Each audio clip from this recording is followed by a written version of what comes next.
آپ کو کیا لگتا ہے کہ آپ اکیلے کیوں بول رہے ہیں؟ اور فقہ تو سب کی سانجھی ہے، فتویٰ سب وہی دیں گے جو حضرت فتوے کی جو بات کر رہے ہیں اس میں کوئی اپنی بات تو حضرت بھی نہیں کر رہے، تو یہ کیوں نہیں بول رہے علماء کرام اور آپ اکیلے کیوں لگے ہوئے ہیں جس کی وجہ سے سارا وہ توپوں کا رخ بھی ظاہر اس طرف ہے؟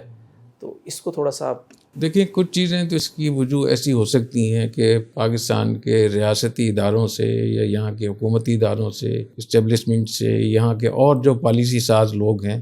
ان کے کچھ مسائل آپس میں ہوں، کچھ تکلیفیں جب کسی کو پہنچتی ہیں تو پھر انسان کی فطرت اور طبیعت یہ ہے کہ انسان پھر منفی ذہن اس کا چلتا ہے. لیکن جو ہمیں اللہ نے قرآن حدیث جو ہمیں دین دیا ہے اس میں اس کی گنجائش نہیں. قل الحق ولو علی نفسک، حق بات کریں چاہے تمہارے خلاف کیوں نہ ہو. کونوا قوامین بالقسط شہداء للہ ولو علی انفسکم او الوالدین والاقربین، تم اللہ کے سامنے حق کو لے کر کھڑے ہو جاؤ، گواہ بن جاؤ اس کے، چاہے وہ تمہارے خلاف ہو، تمہارے والدین کے خلاف ہو، تمہارے رشتہ داروں کے خلاف ہو. تو میں یہ سمجھتا ہوں کہ جو بھی کسی نے علماء کے ساتھ، مدارس کے ساتھ یا کسی تنظیم کے ساتھ کوئی زیادتی کی ہے، کوئی ناانصافی کی ہے، وہ غلط ہے، اس کی ان کو معافی مانگنی چاہیے، اس کو حل بھی کرنا چاہیے. لیکن اس کا یہ حل نہیں ہے کہ آپ اپنے گھر کو اڑا دیں، خدا نے گھر سے ہی آپ غافل ہو جائیں. یہ بالکل ہمارے دین کے لحاظ سے بھی غلط ہے اور عقل کے لحاظ سے بھی غلط ہے اور جو دنیا میں طریقہ کار ہے. میں دو باتیں کہوں گا اس حوالے سے. 2009 میں جو جامعہ اشرفیہ میں اجلاس ہوا تھا جس کا میں نے کل بھی حوالہ دیا، تو وہ 3 دن کا اجلاس تھا. 3 دن اصل میں تو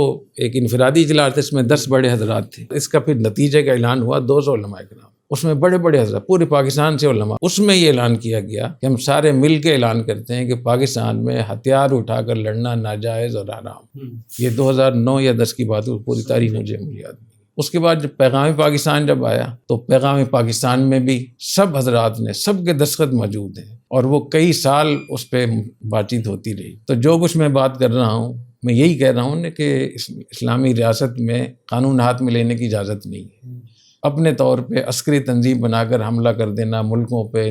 وہ جائز نہیں ہے. دوسرے ملکوں کی ساتھ جو معاہدے ہوتے ہیں یا اقلیتوں کے حقوق ہوتے ہیں ان کا خیال رکھنا شاید ضروری ہے. تو اس پہ سب کے دستخط موجود ہیں اور اس میں صراحتاً لکھا ہے ہمارے حضرات نے کہ جو لوگ بھی ہتھیار اٹھا کر ہماری فوج سے لڑتے ہیں وہ باغی ہیں اور یہ حرام موت ہے، اور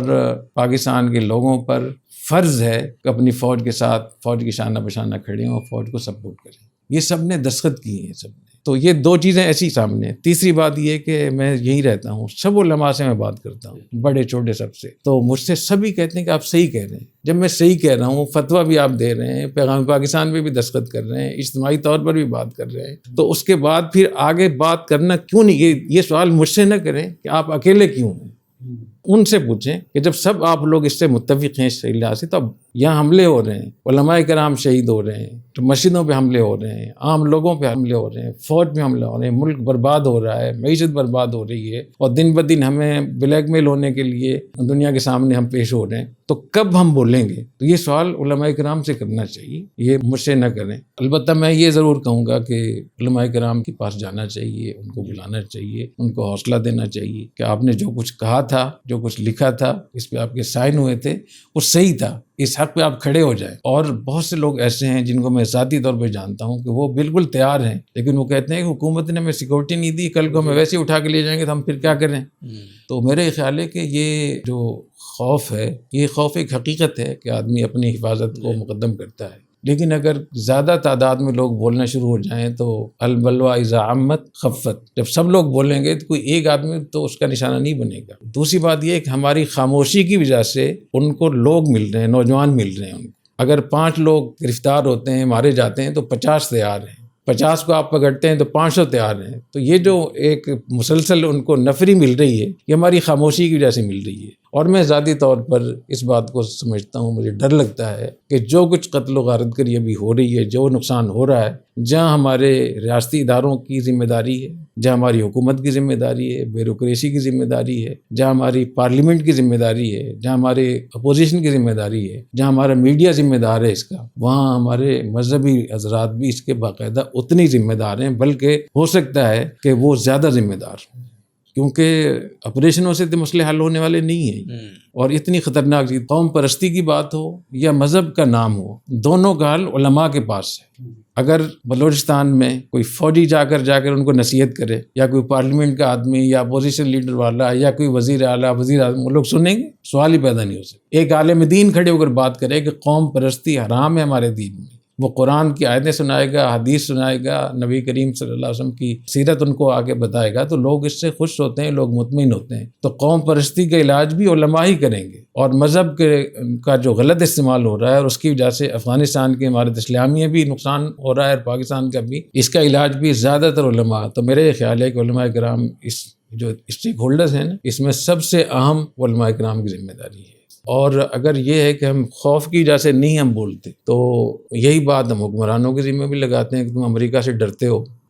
تو اگر وہ ڈرتے ہیں اور وہ ان کے پٹھو ہو جاتے ہیں اور ان پہ ہم طرح طرح کی باتیں کر سکتے ہیں، تو ہم بھی اگر خوف کا شکار ہو جائے، پھر یہ کہ ایک فرد کا خوف تو ٹھیک ہے، اجتماعی طور پہ اتنا بڑا خوف اور اتنی چیزوں میں خاموشی، تو میں سمجھتا ہوں یہ بہت بڑی ذمہ داری کی بات ہے، عند اللہ اس کی مسئولیت ہے، اور ہونا یہ چاہیے کہ جس پہ ہم نے دستخط کیے ہیں اگر اس کو ہم صحیح سمجھتے ہیں تو اپنے دارالفتاء میں، اپنے دفتر میں، اپنے درسگاہ میں، دارالحدیث میں باقاعدہ کھل کر بتائیں کہ حرام ہے، بغاوت ہے، خروج ہے اور حرام موت ہے۔ تو جب آپ باقاعدہ کھل کر بتائیں گے تو کون جائے گا اپنے آپ؟ لوگ وہاں اپنے آپ کو پھاڑ رہے ہیں، ان کو تو بتایا جا رہا ہے نا کہ تم جنت میں جاؤ گے، تم یہ بتاؤ کہ جنت میں نہیں جاؤ گے تم، اور آپ لوگ بھی خوف کا شکار ہیں۔ جب میں بات کرتا ہوں آپ لوگ کہتے ہیں کہ یہ مناسب نہیں، یہ مناسب نہیں، اس کو بھی شائع کریں نا اس میں۔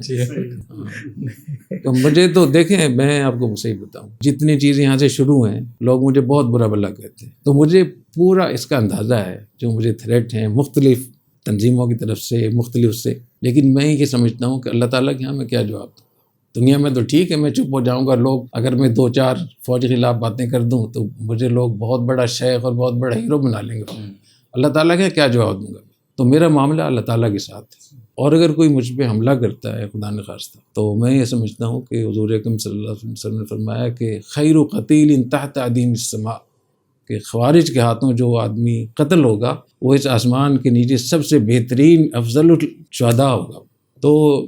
میں تو اللہ تعالیٰ کے حوالے کیا ہوا ہے، میں افغانستان میں بھی رہا ہوں بہت، تو اس وقت بھی اللہ کے لیے میں گیا تھا، اور آج جو بھی کچھ کر رہا ہوں وہ بھی میں اللہ کے لیے، اور لوگوں سے میں نہیں پوچھوں گا کہ میں یہ بات کروں نہ کروں۔